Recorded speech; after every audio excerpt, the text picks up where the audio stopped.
আসসালামু আলাইকুম। সবাইকে আমার অনেক অনেক শুভেচ্ছা। আমার চ্যানেলে বেবিদের জন্য রান্নার কোনো রেসিপি এখনও পর্যন্ত আমি শেয়ার করিনি। আমার বেবিদের জন্য আমি কিভাবে চিকেন কারি করি সেই রেসিপিটা আজ আমি আপনাদের সাথে শেয়ার করব। আশা করছি আপনাদের একটু হলেও ভালো লাগবে। একটা প্যানে রান্নার রেগুলার তেল দিয়েছি প্রায় 3 টেবিল চামচ। একটা তেজপাতা মাঝখান থেকে আমি ছিঁড়ে দিয়েছি। এখন দিয়ে দিচ্ছি 2টা এলাচ, 2 টুকরা দারচিনি আর এই গরম মশলাগুলো আমি হালকা একটু ভেজে নেব। এর মাঝে আমি অ্যাড করে দিয়ে দিচ্ছি 1 কাপ পেঁয়াজ কুচি আর পেঁয়াজগুলো আমি হালকা একটু ব্রাউন করে ভেজে নেব, বেশি ভাজার মোটেও দরকার নাই। সেই সাথে দিয়ে দিচ্ছি আদা বাটা, পেঁয়াজ বাটা আর রসুন বাটা।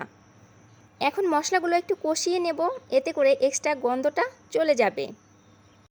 এখন অ্যাড করে দিচ্ছি 1/2 কাপ পানি আর এই পানিটা দেওয়ার কারণে মশলাগুলো সহজে পুড়ে যাবে না।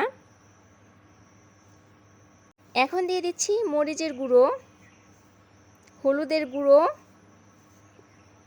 জিরার গুঁড়ো, ধনিয়া গুঁড়ো, স্বাদ মতো লবণ। সবগুলো এখন মশলার সাথে ভালোভাবে নেড়েচেড়ে কষিয়ে নেব। যেহেতু আজকের রান্নাটা টোটালি বেবিদের জন্য, তাই আপনার বেবিরা কীরকম ঝালযুক্ত খাবার বা মশলাযুক্ত খাবার পছন্দ করে সেই অনুযায়ী মশলাটা অ্যাডজাস্ট করে নেবেন। টমেটো দিয়ে মুরগি ভুনা আমার বেবিরা খুব পছন্দ করে, তাই এখানে আমি অ্যাড করে দিচ্ছি 1/2 কাপ টমেটো। তবে আপনার বেবিরা যদি এটা খেতে পছন্দ না করে সেক্ষেত্রে আপনারা স্কিপ করে নেবেন। সব কিছু ভালোভাবে কষানোর পর আমি অ্যাড করে দিচ্ছি মুরগির মাংস আর এই মুরগির মাংসটা আমি আগে থেকেই ধুয়ে পরিষ্কার করে রেখেছিলাম।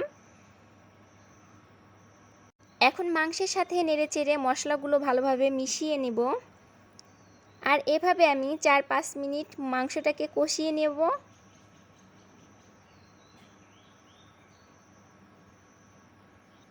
এখানে কিন্তু আমি একটা কচি মুরগি নিয়েছি আর বাচ্চারা কিন্তু বেশিরভাগই কচি মুরগির মাংস খেতে বেশি পছন্দ করে।